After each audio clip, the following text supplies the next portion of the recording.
আসসালামু আলাইকুম বন্ধুরা। পৃথিবীতে লক্ষ লক্ষ মসজিদ আছে, আমার জানা সত্ত্বে আজও পর্যন্ত কোনো মসজিদের নাম পাগলা মসজিদ নামে রাখা হয়েছে কিনা আমার জানা নেই।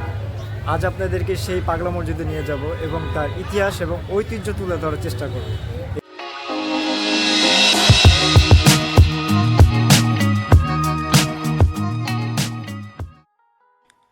বন্ধুরা, ঢাকা আবদুল্লাপুর থেকে আপনারা কিশোরগঞ্জগামী যে কোনো একটি পরিবহন করে চলে আসতে হবে কিশোরগঞ্জ বাস স্টেশনে, এবং ওইখান থেকে যে কোনো একটি অটো যোগে চলে আসতে পারবেন আপনারা পাগলা মসজিদে।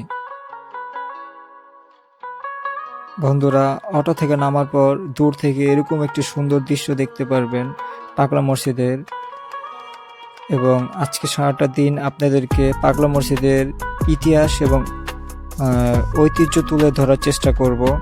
আজকে পবিত্র জুমার দিন, আমরা সারাদিন এখানে থাকব এবং এখানে কি পরিমাণ লোকের সমাবেশ হয়ে থাকে জুমার দিন আপনাদেরকে তা দেখানোর চেষ্টা করব। বন্ধুরা, এই যে পাগলা মসজিদটি যার নামকরণ করা হয়েছে, সে ছিল ঈসা খাঁর বংশধর। ঈসা খাঁর ভাতিজা ছিলেন তিনি। জমিদার ঈসা খাঁর ষষ্ঠ ধাপের একজন জমিদার ছিলেন, যার নাম জমিদার দেওয়ান খায়বরদাদ খাঁ। খায়বরদাদ খাঁর একজন ভাতিজা ছিল, যার নাম দেওয়ান জিলকদর দাদ খাঁ। দেওয়ান জিলকদর দাদ খাঁ এত বড় জমিদারে পেয়েও তিনি ভাবলেন, আরাম আয়েশের এবং সাংসারিক চাহিদা মিটাতে মিটাতে জীবন পার করে দিচ্ছি। হঠাৎ যদি এই ভুবন ছেড়ে চলে যাই, তবে মাওলার কাছে কি নিয়ে যাব? সেই চিন্তা ভাবনা থেকেই তিনি ইচ্ছা করেন এই জমিনে তার জমিদারি জীবন আর চাই না। তাই তিনি জমিদারি ছেড়ে চলে এসেছিলেন হারোয়া কিশোরগঞ্জ, বর্তমানে যেখানে পাগলা মসজিদ অবস্থিত। ঠিক এখানটায় একটি পালকি ঘাট ছিল, যে পালকিতে করে মানুষেরা যাতায়াত করত। এই পালকি ঘাটের পাশেই দেওয়ান জিলকদর দাদ খাঁ এসে একটা ভাঙ্গাচোরা ঘর নির্মাণ করেন, যেখানে এসে নিজে আজান দিতেন এবং একা একা নামাজ আদায় করতেন। তার এই কাজ দেখে অনেকেই হাস্যকর মনে হতো, তাই তাকে সবাই পাগল বলে আখ্যায়িত করে থাকত। উনি যে ঘরে নামাজ পড়তেন এবং আজান দিতেন, সে ঘরকে মানুষ দেখে দেখে হাসতেন আর বলতেন, এটা পাগলের মসজিদ।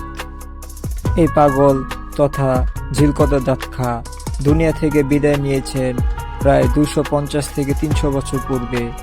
যুগে যুগে এই মসজিদের বহুবার সংস্কার হয়েছে, কিন্তু পাগলের কথা স্মরণ করে এখনো এই মসজিদের নাম পাগলা মসজিদ নামে চিনে এবং জানে সবাই। বন্ধুরা, প্রতিদিন হাজার হাজার মানুষ আসে এই পাগলা মসজিদকে দেখতে। তেমনি আজকে শুক্রবার, আপনারা দেখতে পাচ্ছেন কি পরিমাণে মানুষের এখানে সমবেত হয়েছে এবং পবিত্র জুমার নামাজ আদায় করার জন্য এই মসজিদে এসেছে। এই পাগল তথা জিলকদর দাদ খাঁর কবর কোথায় আছে কেউ সঠিকভাবে বলতে পারে না এখনো পর্যন্ত।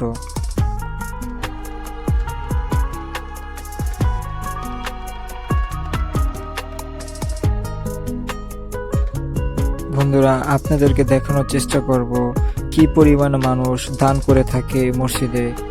দেখেন আপনারা বিশাল বড় বড় দান বাক্সগুলো, এখানে কোরআন শরীফ সহ টাকা পয়সা এবং গবাদি পশু সহ সোনার অলংকার সহ লক্ষ লক্ষ টাকা মানুষ দান করে থাকে। আপনারা দেখতে পাচ্ছেন কিভাবে মানুষ দান করছে।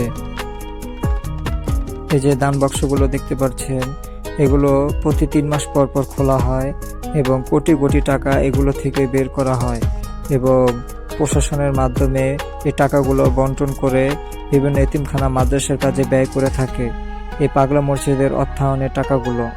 এখানে অনেক দূর দূরান্ত থেকে মানুষ এসে থাকে এবং বাংলাদেশের বিভিন্ন প্রান্ত থেকে মানুষ এখানে আসে এক নজর পাগলা মসজিদ দেখার জন্য এবং এই মসজিদে দান করার জন্য। শুধু এখানে টাকাই দান হয় না, অর্থই দান হয় না, সোনা অলংকার দান হয় না, এখানে হাঁস মুরগি গরু ছাগল সহ পবিত্র কোরআন শরীফে মানুষ দান করে থাকে।